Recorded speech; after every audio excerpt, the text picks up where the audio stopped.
So what are sellers' net sheets and why are they important, and why should your realtor be running a seller net sheet for you if you are considering selling your property? Well, a seller's net sheet is just that, what you can expect to net after the sale of your home, after all the expenses, after you pay the realtor or realtors involved. And if you're curious about who should pay for the buyer's agent commission, check out my other video where I talk about that.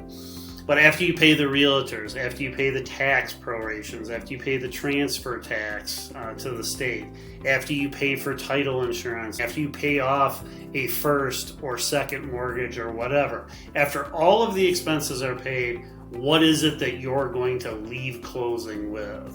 Either a check or a wired transfer. This is a tool that's offered by most title companies, and your listing agent or the agent representing you as a seller ought to be able to have access to this tool and be able to run these estimates for you. So I'll just take you through what I do as I prepare seller net sheets for my seller clients. So I put in their name. I'm just going to use myself as an example here. The reason the address is important is because each township in the state of Michigan is going to have a different tax rate based on what taxes have been voted in, what millages. And then we're going to close in Traverse City, and I'm going to title this Sanders Example. Okay. Then we come over here, and I need to put in proposed sale amount. So I'm going to do 600,000, 650,000, and 700,000. Okay. And closing date, you pick a date into the future, and the date is important because your mortgage payoff and your tax prorations will factor into how those are calculated. So let's just choose the end of June, and let's say there's a mortgage payoff. I'm not letting you know what my mortgage is, but I'm just going to put in a $300,000 for the sake of the calculation. And also, I don't have any additional mortgages. Click that in there. And this is where I would put in the taxes and when they were paid. And then we come in here to the percentages. So we're going to say it's a 2.5% commission rate for both the buyers and the seller's agent, and no broker fee. Some brokerages charge a brokerage fee. If you're curious about whether you as a seller need to pay the buyer's agent commission, check out my other video where I talk through that and why I think it's kind of a moot point. I get into that in that video. But let's keep moving here with the seller's net sheet. And so these are all things that we could add in here.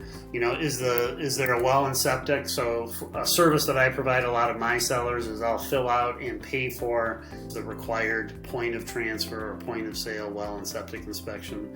I pay for those and then get reimbursed at closing. So that would be entered in here. What other fees could be associated? And just for simplicity's sake, let's get this calculator to run. So here's the first big calculation, 600,000 minus 300,000. Okay, we didn't put in any property taxes, so there's nothing there. Here's 2.5% of 600,000 is $15,000 to both the listing broker and the buyer's agent. That's what this would be. It's kind of confusing. They call it a selling broker, but it's really the buyer's agent commission goes here.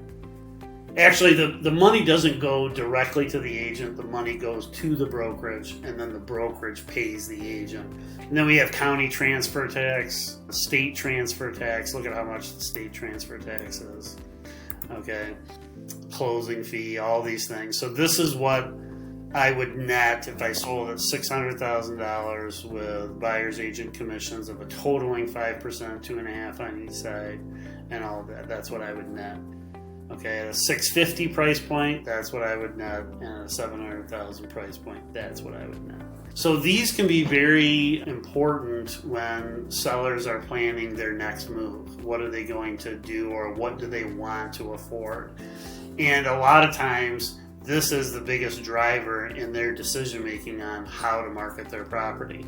Obviously, other factors like comparable sales, what the market is doing, whether or not there's a hole in the market. There are lots of different factors that go into a pricing strategy or deciding on a price of a home.